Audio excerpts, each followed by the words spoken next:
भगवान विष्णु ने बताया तुलसी को रोजाना जल देने से कौन सा फल मिलता है। जय श्री कृष्णा प्रिय दर्शक बंधु, एक बार पुनः स्वागत है आप सभी मित्रों का आपके अपने चैनल दर्पण ज्ञान गागर यूट्यूब चैनल में। प्रिय सज्जनों, आज आपके समक्ष बहुत ही ज्ञानवर्धक व मोटिवेशनल कहानी लेकर हम हाजिर हुए हैं।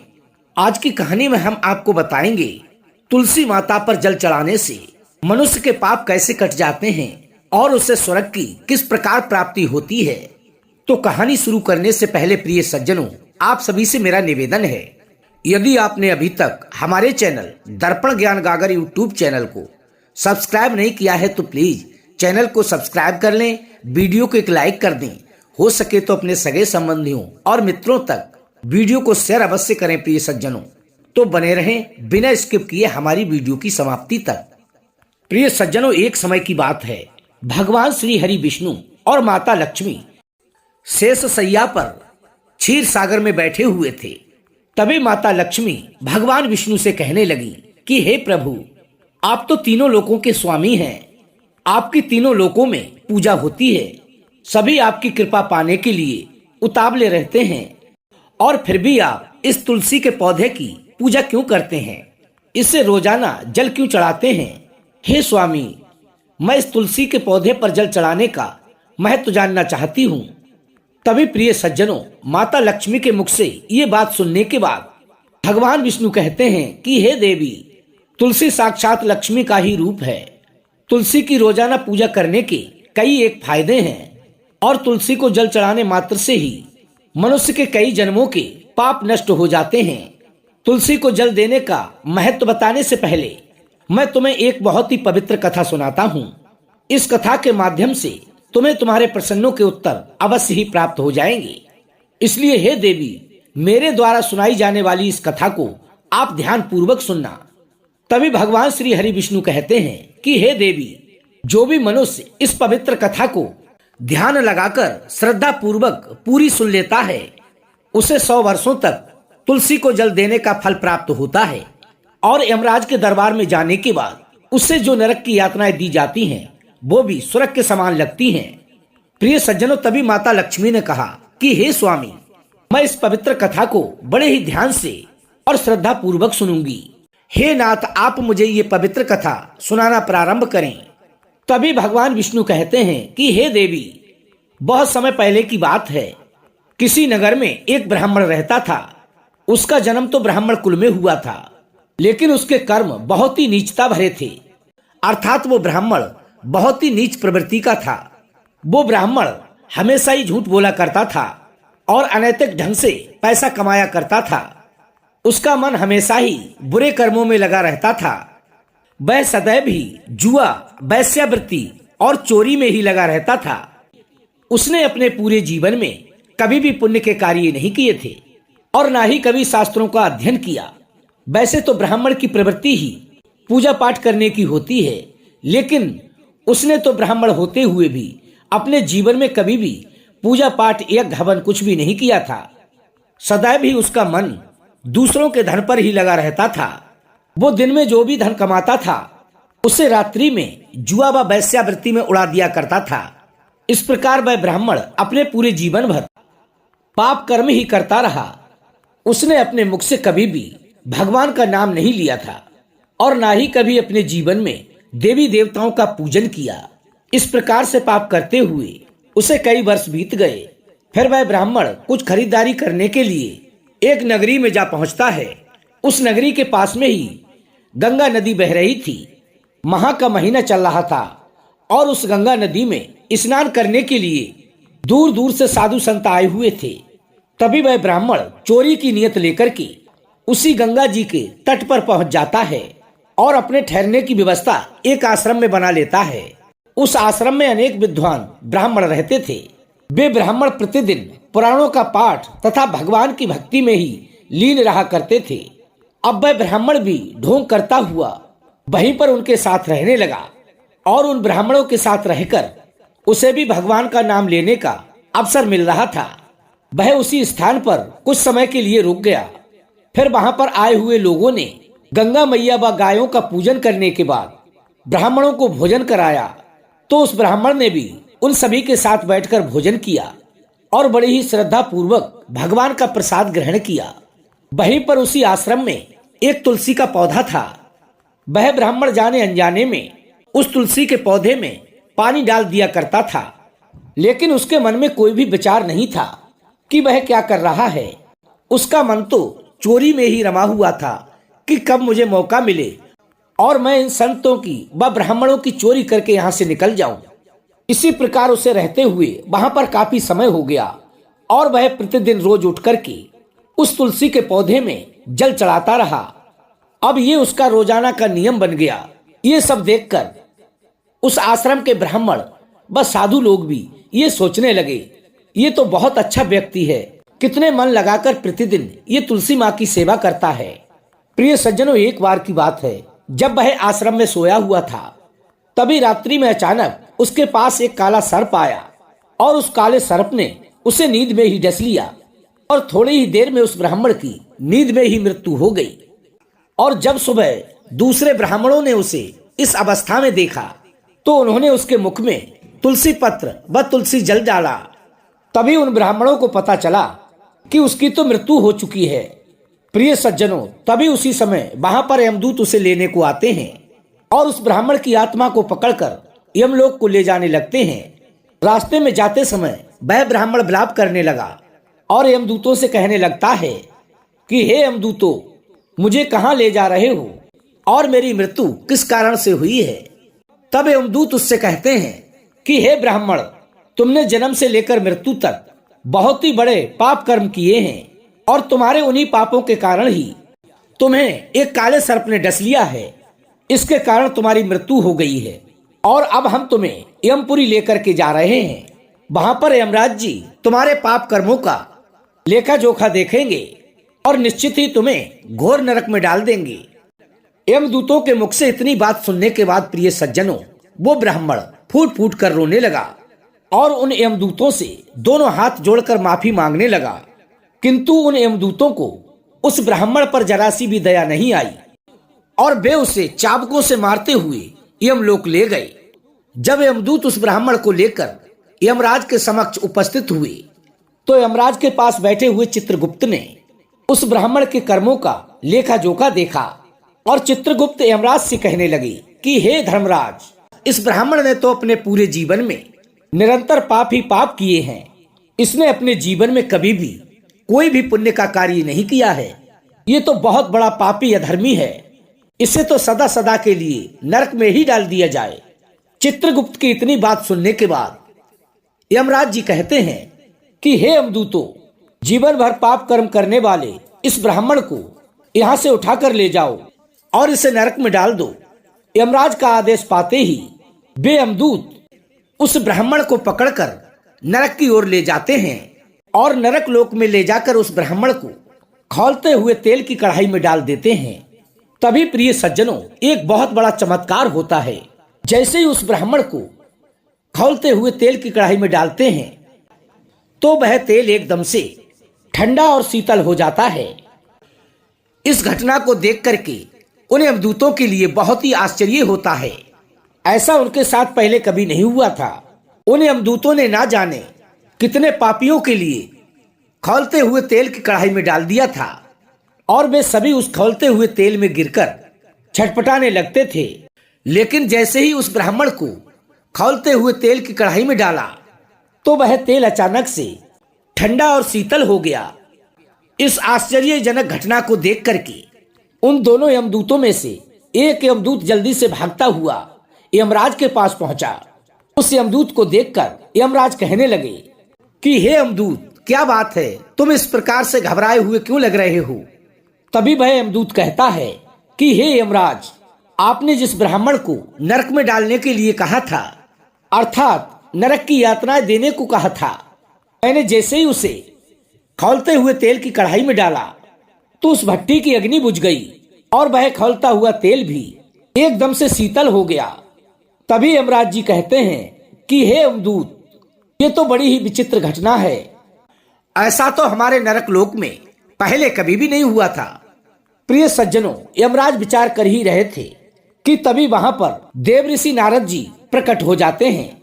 देव ऋषि नारद को देख करके यमराज जी अत्यंत प्रसन्न होते हैं और उनको प्रणाम करते हुए उनसे कहते हैं कि हे मुनिवर, आप बहुत ही उचित समय पर आए हैं।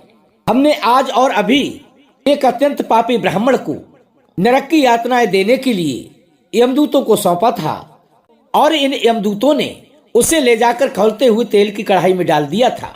तो उसके उस कढ़ाई में गिरते ही जिस भट्टी पर कढ़ाई रखी थी वो अग्नि बुझ गई और वो खौलता हुआ तेल भी एकदम से शीतल हो गया। तभी देव ऋषि नारद ने यमराज से कहा कि हे धर्मराज, आपने जिस ब्राह्मण को नरक में डाला है वो नरक में डालने योग्य नहीं है, क्योंकि उस ब्राह्मण ने अनजाने में कुछ ऐसे कर्म किए हैं जो नरक का नाश करने वाला है। क्योंकि जो मनुष्य पुण्य कर्म करने वाले लोगों की संगति करता है, अर्थात उनके साथ में रहता है, उसे उनके पुण्यों का फल अवश्य ही प्राप्त होता है। और ये ब्राह्मण तो कई दिनों तक भगवान के भक्तों के साथ रहा है और इस ब्राह्मण ने आश्रम में रहते हुए प्रतिदिन नियम से तुलसी मैया में जल डाला है।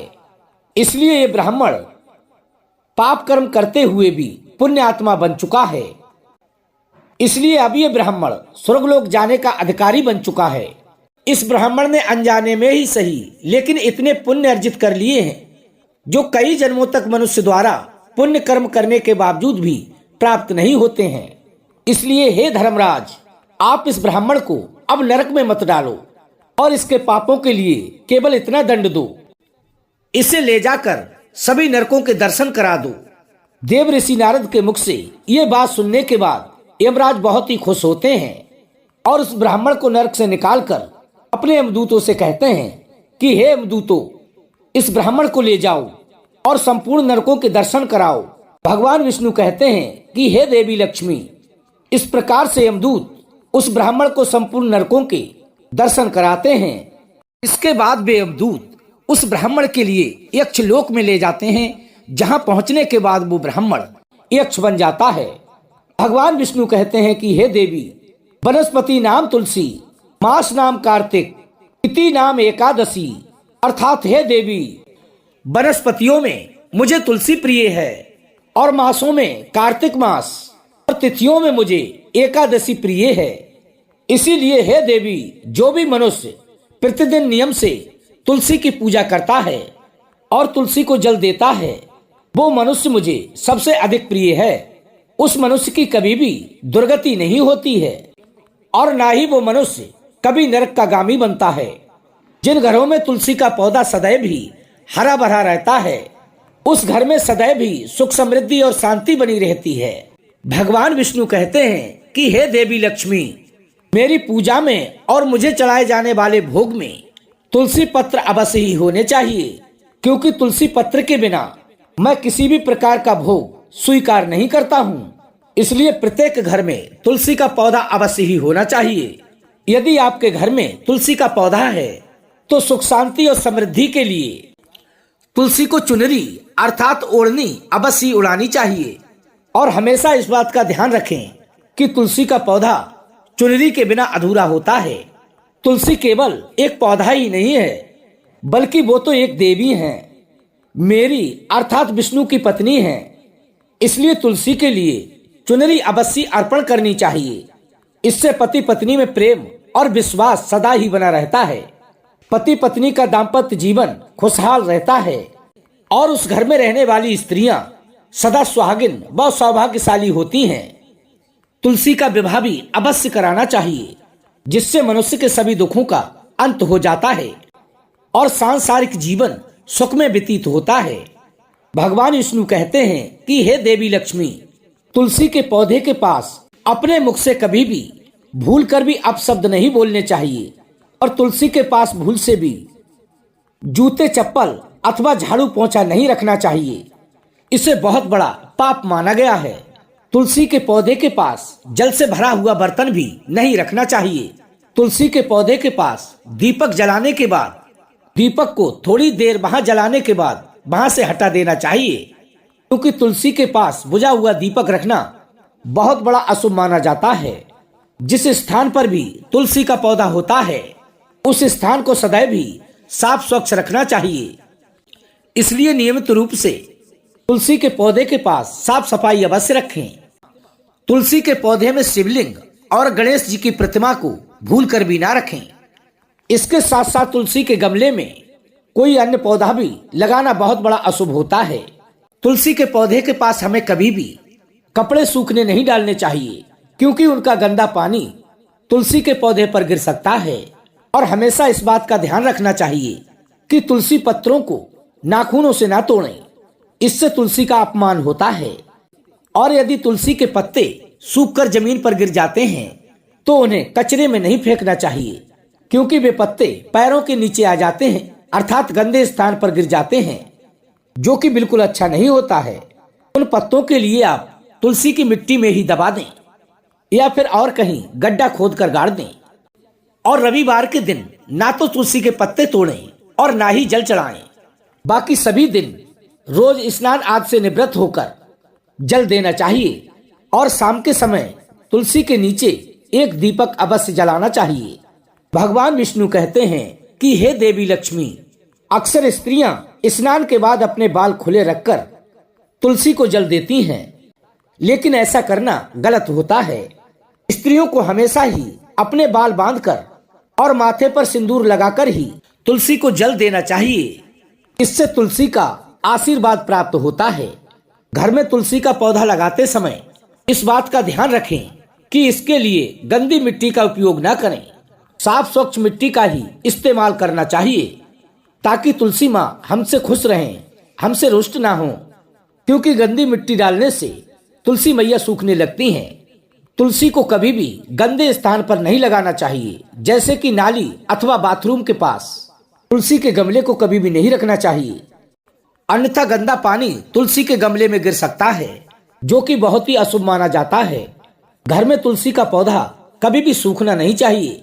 शास्त्रों में ऐसी मान्यता है कि तुलसी का पौधा सूखना अकाल मृत्यु की सूचना देता है।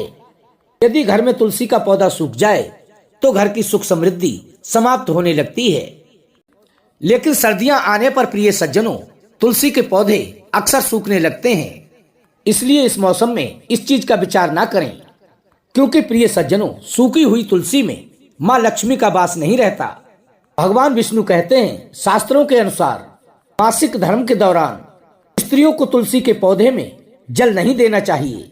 ऐसे में तुलसी को स्पर्श करना भी वर्जित माना गया है। और कभी भी बिना स्नान किए व पैरों में जूते चप्पल पहनकर तुलसी को जल नहीं देना चाहिए। तुलसी को जल देते समय इस बात का विशेष ध्यान रखें कि वह जल आपके पैरों पर ना गिरे। ऐसा होने पर तुलसी का अपमान होता है। भगवान विष्णु कहते हैं, प्रतिदिन तुलसी के दर्शन करने से मनुष्य के द्वारा किए गए पाप धीरे धीरे कटने लगते हैं और उससे स्वर्ग की प्राप्ति होती है। और तुलसी पत्र के सेवन से उसके सभी पाप नष्ट हो जाते हैं।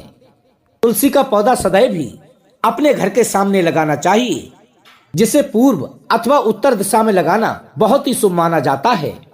तुलसी के पौधे के पास मरुस्थलीय पौधे लगाना बहुत ही अशुभ माना जाता है।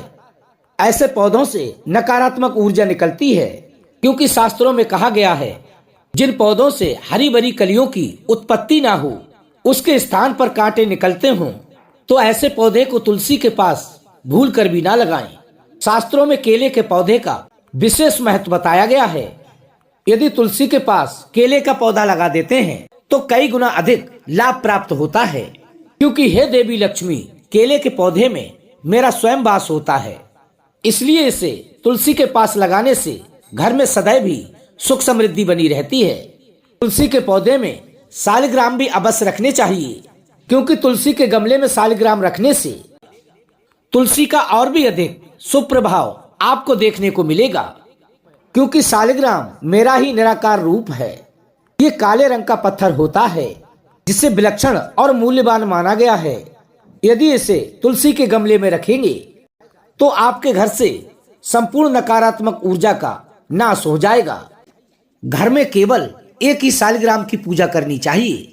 भगवान विष्णु कहते हैं कि हे देवी लक्ष्मी, मेरी मूर्ति से कहीं अधिक उत्तम माना गया है शालिग्राम की पूजा करना। शालिग्राम पर चंदन लगाकर एक तुलसी पत्र उस पर अवश्य रखना चाहिए और शालिग्राम को प्रतिदिन पंचामृत से स्नान कराना चाहिए, क्योंकि ऐसा करने से मनुष्य के सभी जन्मों के पाप नष्ट हो जाते हैं।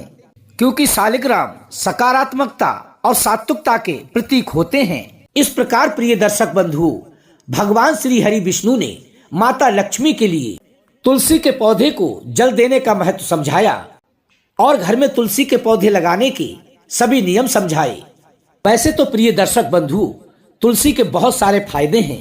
यदि मनुष्य इनका ठीक प्रकार से इस्तेमाल करे तो उसके बहुत सारे रोग तुलसी पत्रों से ही दूर किए जा सकते हैं। तो ये थी प्रिय दर्शक बंधु आज की हमारी छोटी सी कहानी। यदि वीडियो पसंद आई हो तो वीडियो को लाइक करके चैनल को सब्सक्राइब अवश्य कर लें। अपने सगे संबंधी हो व मित्रों तक वीडियो को शेयर करें, अच्छे अच्छे कमेंट करें। हम कल फिर मिलेंगे इसी प्रकार की ज्ञानवर्धक चर्चा के साथ। इसी के साथ प्रिय सज्जनों, राधे राधे, जय श्री कृष्ण।